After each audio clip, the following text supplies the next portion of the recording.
নমস্কার, আপনারা দেখছেন দুর্নিবার বাংলা। আপনাদের সাথে রয়েছি আমি রাজতনা। এই মুহূর্তে আমরা আমাদের সাথে পেয়ে গেছি বনগাঁর চেয়ারম্যান গোপাল শেঠকে। আমরা কথা বলে নেব দাদার সাথে।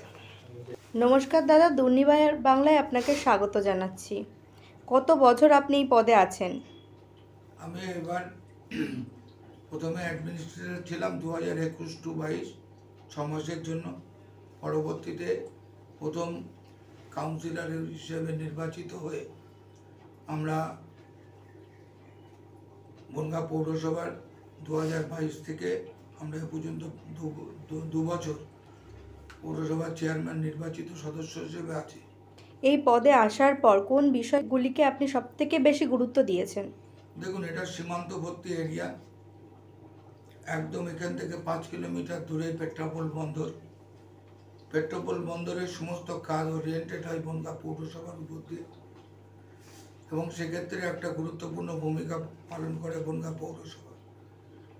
বিশেষ করে রাস্তাঘাট, আলো থেকে শুরু করে গাড়িগুলো ঠিক মতন প্রেস করে যানজট মুক্ত করা, এই বিষয়গুলো পৌরসভার একটা গুরুত্বপূর্ণ পার্ট থাকে পুলিশের সঙ্গে সঙ্গে। এবং পাশাপাশি এলাকার পরিচ্ছন্ন রাখার বিষয়েও আমাদের নজরদারি চলে, কারণ নির্মল বাংলা মিশন মমতা বন্দ্যোপাধ্যায় যে প্রকল্প দিয়েছে, সেই প্রকল্প প্রত্যেকটা ওয়ার্ড যাতে পরিষ্কার পরিচ্ছন্ন থাকে সেদিকে আমরা লক্ষ্য রাখি। স্বাস্থ্য বিভাগে আমরা প্রত্যেকটা মানুষ যাতে সুস্থ থাকে তার জন্য নতুন নতুন স্বাস্থ্যকেন্দ্র করে, এবং সেখানে যাতে প্রতিদিন বিনা পয়সায় রোগী চিকিৎসা হয়, ব্লাড টেস্ট হয়, এবং ডাক্তার থেকে বিনা পয়সায় ওষুধ পায়, এগুলোর ব্যবস্থা আমরা সরবরাহ করেছি।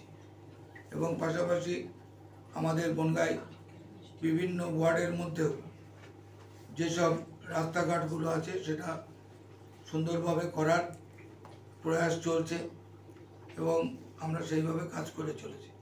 বাংলার মুখ্যমন্ত্রী এখন তো শুধু বাংলার মধ্যে সীমাবদ্ধ নয়, বিশ্বব্যাপী এই প্রকল্পের বিষয়ে পৃথিবীর বুকে ইতিহাসে যদি কোনো রাষ্ট্রনায়ক থাকেন যে প্রকল্পের মধ্যে দিয়ে সব ধরনের সব শ্রেণীর মানুষ, উচ্চবিত্ত, মধ্যবিত্ত, এবং নিম্নবিত্ত মানুষদের সুস্থ অবস্থার পরিকল্পনা করে থাকেন, তার নাম মমতা বন্দ্যোপাধ্যায়, যে এখন বিশ্বের তার প্রকল্পগুলোই ভারতবর্ষ সহ বিশ্বের বিভিন্ন দেশে সেই প্রকল্পগুলো রূপায়ণ করে সমস্ত মানুষের মধ্যে আর্থিক উন্নতি ঘটছে। আচ্ছা, এই যে পানীয় জলের ব্যবস্থা কত সংখ্যক মানুষের বাড়িতে পৌঁছে দিতে পেরেছেন? আমাদের কাজটা শুরু হয়েছে, গঙ্গার জল আসছিল না, গঙ্গার জল আমাদের এখানে মুখ্যমন্ত্রী মমতা বন্দ্যোপাধ্যায়ের হস্তক্ষেপে চাকদা দিয়ে বনগাঁর জল আসছে। আমাদের প্রজেক্টের কাজ প্রায় কমপ্লিট, বাড়ি বাড়ি জলের লাইন যাচ্ছে, এবং সেখানে বাড়ির জলে 31,800 বাড়িতে জল যাবে। আমাদের প্রাথমিক পর্যায়ে 15, 16, 18, 19, 20 এই ওয়ার্ডগুলোর 80% কাজ হয়ে গেছে। এখনও কিছু বাকি আছে, সেগুলো চলছে। বাকি 22টা ওয়ার্ডের পর্যায়ক্রমে জলের কাজ চলছে। আমরা মার্চের 31 তারিখে এই জল 31,800 বাড়িতে পৌঁছে দিতে পারব। আচ্ছা, এই কাজ করতে গিয়ে কোনো রকম সমস্যার সম্মুখীন হতে হয়েছে আপনাকে? না, প্রথমে কাজ করতে গেলে রাস্তা ঘোরাঘুরি করছিল, কিছু মানুষ না বুঝে সেখানে গিয়ে সেই কাজের বাধা দান করছিল, বা এই রাস্তা ঘুরছে কী হবে। পরবর্তীকালে তাদেরকে বোঝানোর পরে এবং বিভিন্নভাবে তাদেরকে বলার পরে তারা পরবর্তীতে বুঝেছে। এখন রাস্তা স্বাভাবিক নিয়মে আমাদের পিএইচই ডিপার্টমেন্ট এই কাজটা করে চলেছে, যেটা রাজ্য সরকারের যারা ইঞ্জিনিয়াররা আছেন তারাই এটাকে নিয়ন্ত্রণ করছে। এই যে রাস্তা খননের ব্যাপারটা বললেন, সমস্ত রাস্তা কি আবার সঠিকভাবে মানুষের চলার মতো করে দিতে পেরেছেন? প্রজেক্টের মধ্যে সেই পরিকল্পনা নিয়েই পিএইচই দপ্তর মুখ্যমন্ত্রীর নির্দেশিত পথে সেই কাজগুলো করছে, এবং রাস্তা তার থেকে আরও উন্নত রাস্তা হবে, যে রাস্তাগুলো মানুষ কল্পনাও একটা ওয়ার্ডের মধ্যে দিয়ে রাস্তা চিন্তা করতে পারে, সেটা প্রজেক্টের মধ্যে আছে। আচ্ছা, শুভেন্দু অধিকারী বলেছেন 2026-এ নাকি বাংলায় বিজেপি আসতে চলেছে, কি বলবেন এই বিষয়ে? না, আমরা দেখেছি রানাঘাটে একটা দিদি গান করতো, তার নাম রানুদি। রানুদি এখন বোম্বেতে গিয়েছিল নিমেষের হাত ধরে, এবার গিয়ে আসার পরে রানাঘাটে এসে এখন তাকে রানাঘাটের বিভিন্ন প্ল্যাটফর্মে গান গেতে দেখা যাচ্ছে।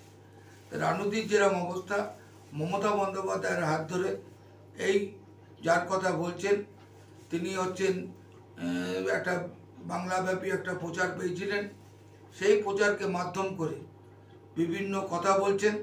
এখন মনে হচ্ছে তিনি হচ্ছেন ঝানু পাকা যেরকম হয়, কথা বলছেন অসংলগ্ন কথাবার্তা, সেই কথাবার্তার কোনো বেশ নেই।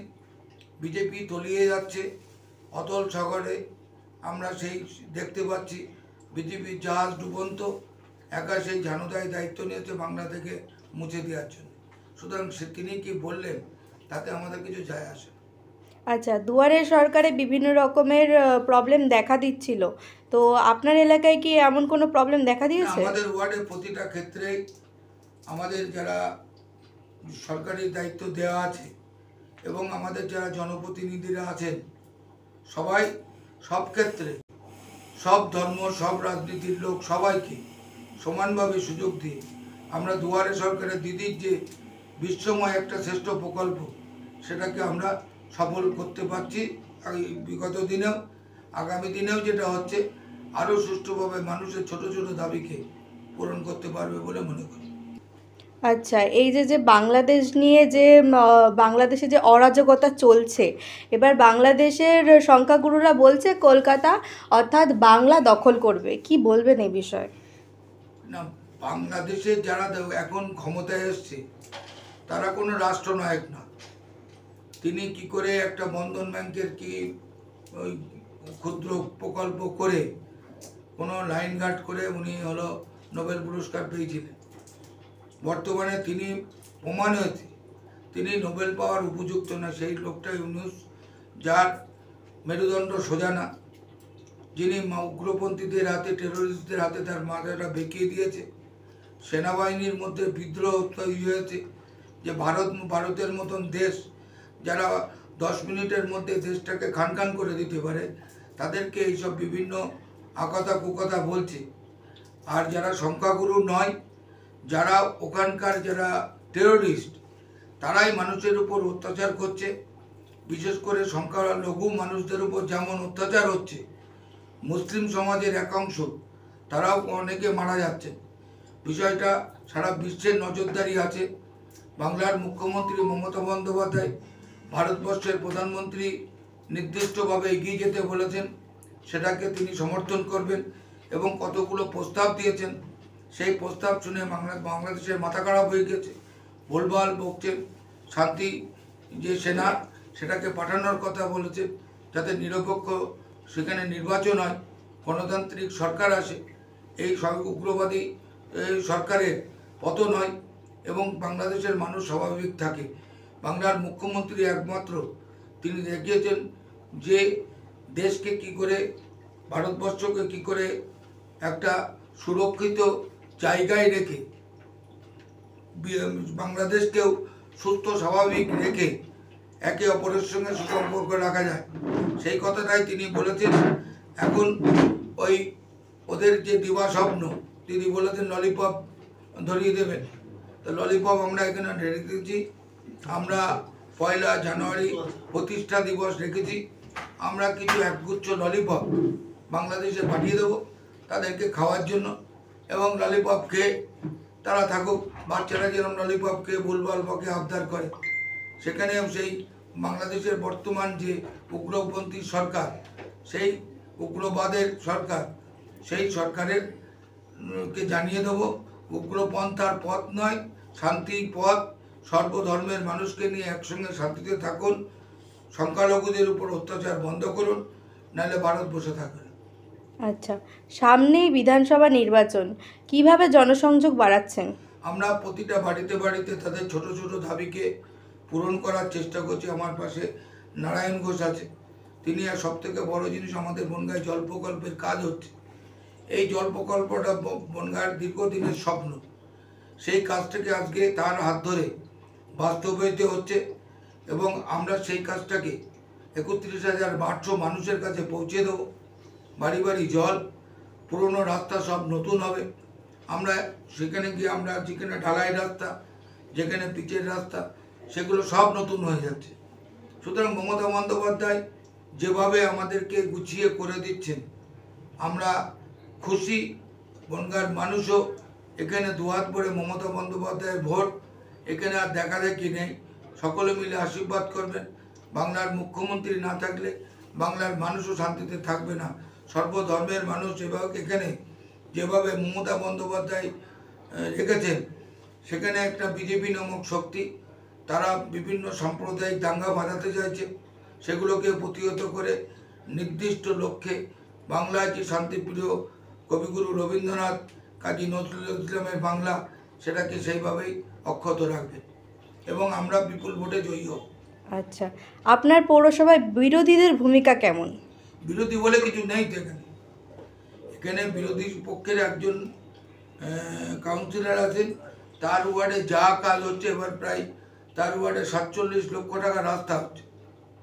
সুতরাং আমরা জনগণের সঙ্গে একজন দাঁড়িয়ে গিয়েছিল, সেখানে গিয়ে কোনো ক্রমে জিতেছেন।